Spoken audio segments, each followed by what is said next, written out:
मेरे पानी में मिला जरा सा और पानी, मेरे पानी में मिला जरा सा और पानी, मेरी आदत है कि पीता हूं मैं पतला पानी। अस्सलाम वालेकुम, ਤੁਸੀਂ ਵੇਖ ਰਹੇ ਹੋ ਇੱਥੇ ਰੱਖ ਨਿਊਜ਼ ਤੇ ਮੈਂ ਆ ਮੁਹੰਮਦ ਸਾਦ।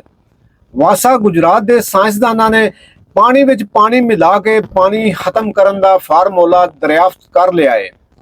ਇਹ ਸੀਨ ਗੁਜਰਾਤ ਦੇ ਤਹਿਸੀਲ ਦਫ਼ਤਰ ਦੇ ਬਾਹਰ ਥਾਣਾ ਸਿਵਲ ਲਾਈਨ ਦੇ ਬਿਲਕੁਲ ਨਾਲ ਤੇ ਡੀਪੀਓ ਗੁਜਰਾਤ ਦੇ ਘਰ ਦੇ ਬਿਲਕੁਲ ਸਾਹਮਣੇ ਵੇਖ ਰਹੇ ਹੋ, ਜਿੱਥੇ ਸੜਕ ਦੇ ਉਸ ਮੈਨ ਹੋਲ ਦੇ ਵਿੱਚ ਪਾਈਪ ਪਾ ਕੇ ਦੂਜੇ ਪਾਸੇ ਪਾਣੀ ਕੱਢਿਆ ਜਾ ਰਿਹਾ ਹੈ, ਜੋ ਸੜਕ ਪੂਰੀ ਤਰ੍ਹਾਂ ਪਾਣੀ ਦੇ ਵਿੱਚ ਆਪੇ ਡੁੱਬੀ ਹੋਈ ਹੈ।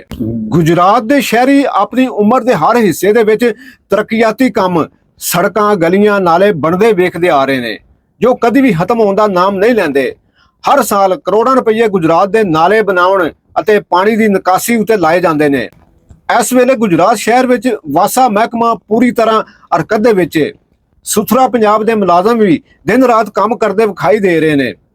ਗੁਜਰਾਤ ਦੇ ਡਿਪਟੀ ਕਮਿਸ਼ਨਰ ਨੂਰੁਲ ਆਇਨ ਸਾਹਿਬਾ ਵੀ ਹਰ ਰੋਜ਼ ਕਿਧਰੇ ਨਾ ਕਿਧਰੇ ਦੌਰੇ ਉੱਤੇ ਹੁੰਦੇ ਨੇ, ਪਰ ਗੁਜਰਾਤ ਸ਼ਹਿਰ ਵਿੱਚ ਪਾਣੀ ਦੀ ਨਿਕਾਸੀ ਦਾ ਹੱਲ ਵਿਖਾਈ ਨਹੀਂ ਦੇ ਰਿਹਾ। ਜੇ ਗੁਜਰਾਤ ਸ਼ਹਿਰ ਦੀ ਮੌਜੂਦਾ ਸੂਰਤ ਹਾਲ ਬਾਰੇ ਗੱਲ ਕਰੀਏ ਤੇ ਗੁਜਰਾਤ ਦੀਆਂ ਆਮ ਸੜਕਾਂ, ਗਲੀਆਂ ਤੇ ਪਾਣੀ ਵਿੱਚ ਡੁੱਬੀਆਂ ਹੀ ਹੋਈਆਂ ਨੇ।